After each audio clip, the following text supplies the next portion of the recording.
So here's a picture of the trunk, and from what I read, this is healthy, looks healthy, feels healthy. This little brown line here is the problem. This wood feels very sort of soft and crumbly.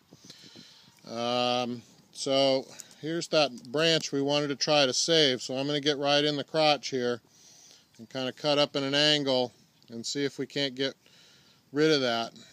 There are some treatments for them, but they're preventative treatments, so I'm not sure we'll be able to save at least this side of the tree. We may have to just rely on this branch for our whole tree, and if that's the case, we might consider just taking this out. But let's see if we can save it. So again, I'm going to cut down in this crotch as far as I can, and if I can't, if this all looks diseased in these limbs here, we'll go ahead and take them off right now.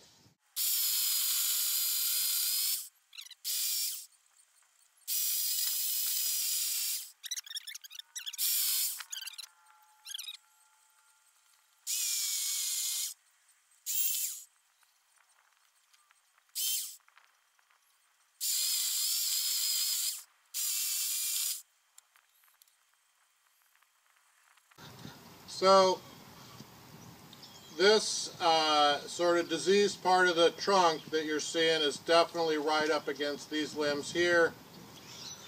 It's right into these limbs here. This tree's not going to make it, so I'm going to get busy just getting the whole thing down. Again, being as safe as I can.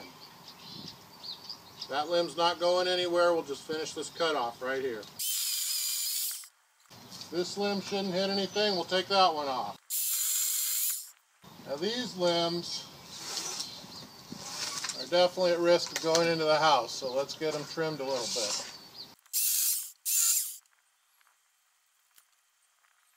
Alright, so what I'm going to attempt here, and I may regret it, but I think if anything does go into the house, it's pretty light up there. I shouldn't have too big a repair on my hands. The way you get a tree to fall the way you want is you put a big notch in one side, namely on this side, because I want the tree to go that way. So I'm going to cut a big triangle down low and take that out, take that piece of wood out. As I cut across this way then, even though a lot of the weight of this tree is actually pushing this way, hopefully it will want to fall into that empty space in the trunk and fall that way. It's not going to hit anything that way. And again, if I miscalculate and it does end up going into the house, I don't think I'm going to do more than ding up my rain gutter a little bit. But I don't even want to do that. So I'm going to get the triangle cut, start making a cut this way, and then push as hard as I can that way as soon as I start hearing some creaking. So first thing I'm going to do is clean this up a little bit.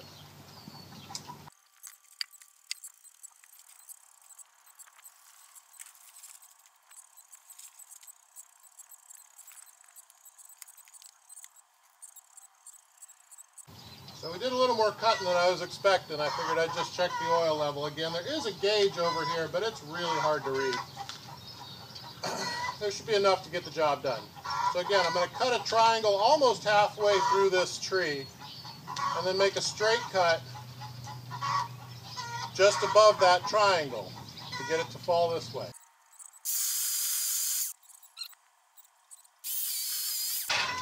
What are you doing? It's dead. It is? Yeah. Are you sure? There's Fireblight right into both. Okay. Well, my lovely wife came by and said her goodbyes to the tree. Little marital tip. It's maybe something you want to run by your wife before you start cutting, but there was really no other choice. And it has to come down. So she got to say her goodbyes before it went away. And I missed it a little bit. No problem. All the cuts I make on this side are going to want to make the tree fall this way, so all the better. A little steeper this time. And I'm going to go just above that over here. And let's see if a good push can't get it over that way.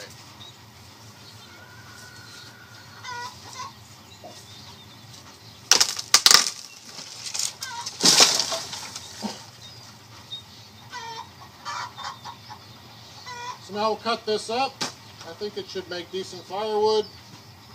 We'll cut this stump right down to the roots. And get going on the second one. Hopefully we can save that one. Again, I'm no lumberjack. If you saw something I did really wrong, please feel free to comment. Alright, so just as to how I'm holding my blade again, if I come in from this direction, which is actually, again, sort of feels more secure, I can't get the blade as low to the ground as I can if I cut from this direction, which feels a little less secure, but, excuse me, as long as I'm aware of that.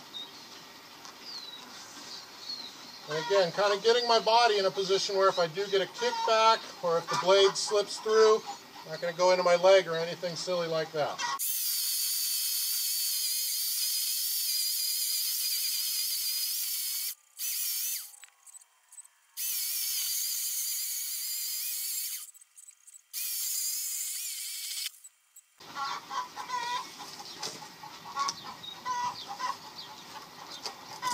So I did let that tree kind of bind up my blade a little too much and the chain slipped off. So I'll have to put that back on.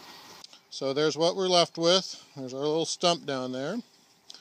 I've got a couple options here. I can rent a stump chipper, which is basically kind of a industrial chainsaw with a big engine that just comes down into the stump and chips out big chunks of it. There's some products you can buy that'll help kind of speed up the rot process. And I'll probably go with that. Like I said, I think that's an aspen there. That's canopy of that tree is going to fill in this area very nicely. So we're certainly not going to put anything back here. But just to get the lawn to grow in, we'll want to do something with that stump. Okay, so since that chain came off, I figured it'd be a good opportunity to clean up the saw a little bit and maybe show you a little bit how a chainsaw works. This little plastic guy here is where the oil comes out to lube up the chain. These two bolts hold on that bar of the chainsaw. There's a little screw with a little peg on it, and that is to tighten or loosen the tension on the chain by moving the bar. This will push or pull on the bar in or out. So as you screw that or unscrew it, this will sit in a little slot in the chain and either push it back to loosen up the chain or pull the bar out from the saw to tighten up the chain. And if I flip it here you can see the end of that electric motor with this gear on it, and that gear accepts the back side of the chain. So these little teeth that are not the cutting teeth, those are out here on this side of the chain. Those catch on that gear and turn the chain. Then this little guard goes over the bar, and these bolts hold on, these nuts hold on the bar to those bolts there. So I'm going to try to put this back together, but I'm going to mount the camera so I can do it with two hands. So again, safety first. This is unplugged before we even start. So the first step is going to be getting the chain back over that gear before we do anything else.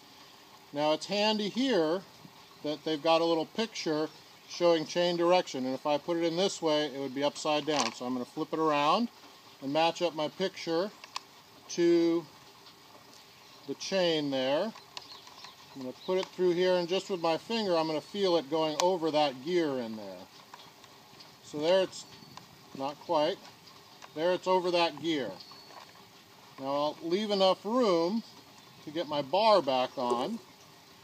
And there's a little hole right here that accepts that peg from that tightening screw. So we'll put that on.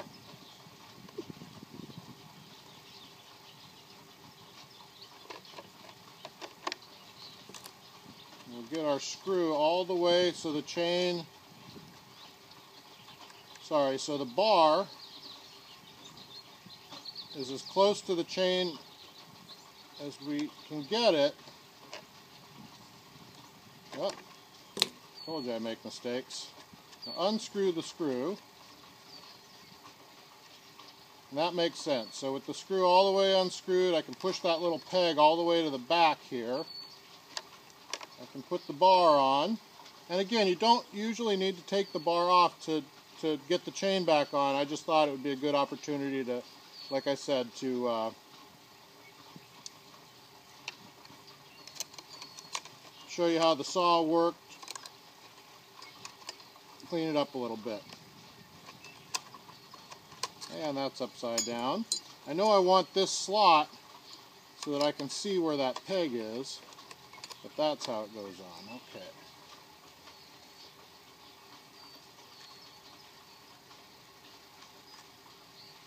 I'll just put these on finger tight for now so that I can move that bar back and forth. You do, before you start adjusting that screw, you do need to loosen up these bolts, because if they're all the way tight on there, that bar's not going to want to move back and forth. So that it's a 14-inch bar, and you have to make sure you match that up with a 14-inch chain. And we're off the gear again, but we're all lined up to be on the gear. So there we're back on the gear.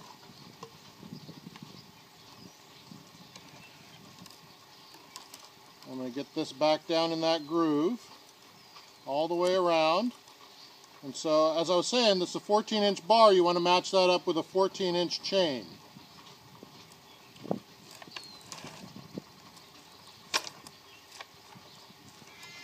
Okay, so there it's sort of in the groove, but it's a little too loose. It would easily come out again. So we want to take a screwdriver, which I don't have on me,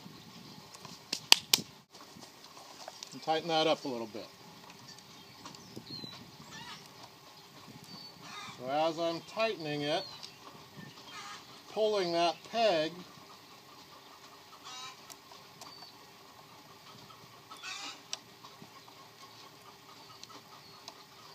I'll check that. Again, just going to make sure everything's in the slot still. We're not quite there. There we're in the slot, but again, still you can see just way too loose. So we'll keep tightening. You can see as I tighten it, that chain kind of slips back in the groove. And again, you don't want it super tight, but I shouldn't be able to pull it away like that. A couple more turns here.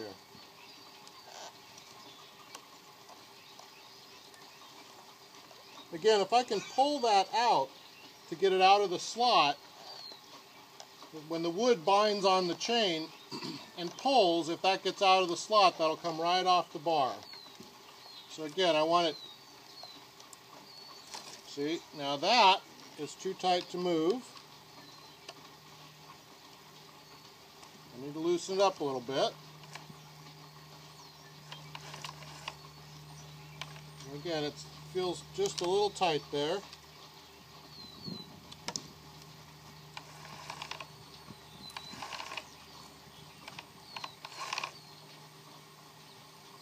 I'm going to give it one more half turn looser.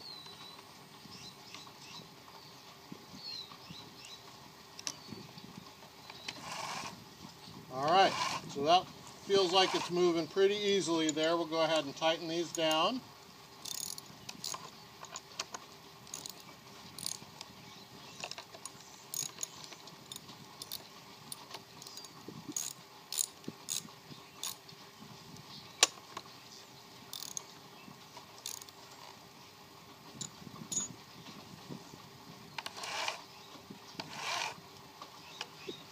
Chain's back on the saw. Let's take care of that other pear tree.